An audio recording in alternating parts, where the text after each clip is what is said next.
छत्तीसगढ़ की जीवनदायिनी नदियों को बचाने और पुनर्जीवित करने की दिशा में साय सरकार ने बड़ा कदम उठाया है।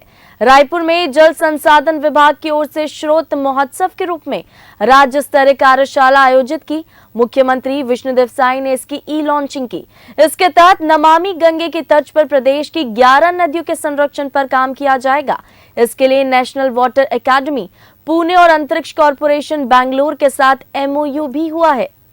मुख्यमंत्री विष्णुदेव साय ने कहा कि नदियां छत्तीसगढ़ की जीवन धाराएं हैं। इन्हीं के कारण प्रदेश को धान का कटोरा कहा जाता है।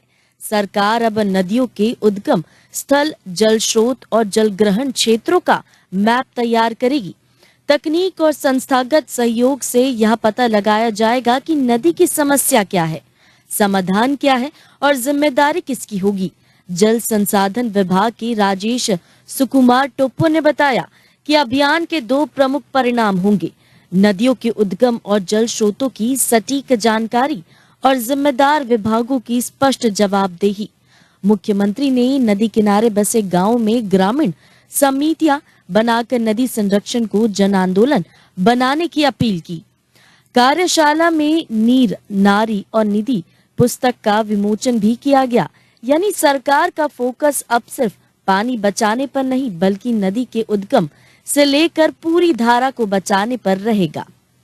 ये स्रोत महोत्सव 2026 का आयोजन किया गया है और इस आयोजन का उद्देश्य है, हमारा ये जो प्रदेश है धान का कटोरा कहलाता है और ये विशेषकर हमारे प्रदेश में जो अनेकों नदियां हैं उसके कारण ये संभव हो पाया है। हम लोग अच्छे से अनाज पैदा कर पाते हैं। आगे और कैसे हमारी नदियों को संरक्षित करें, उसका संवर्धन करें, साफ सुथरा रखें, इसके लिए एक दिन का ये स्रोत महोत्सव का आयोजन हुआ है। और इसमें बड़ा सौभाग्य का विषय है कि जो IIT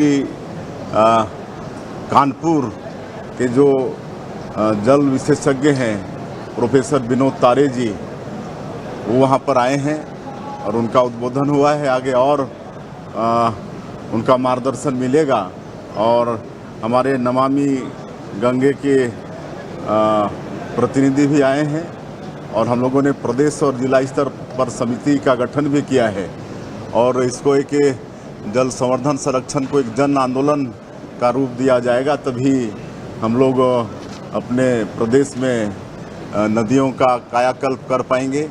तो इसके लिए ये एक दिन का स्रोत महोत्सव बड़ा ही उपयोगी सिद्ध होगा, ऐसा मैं मानता हूँ। आज दिन भर विभिन्न सत्रों में ये कार्यशाला चलेगा जिसमें बहुत से हमारे जो विशेषज्ञ हैं जल संरक्षण संवर्धन के क्षेत्र में, उनका मार्गदर्शन मिलेगा।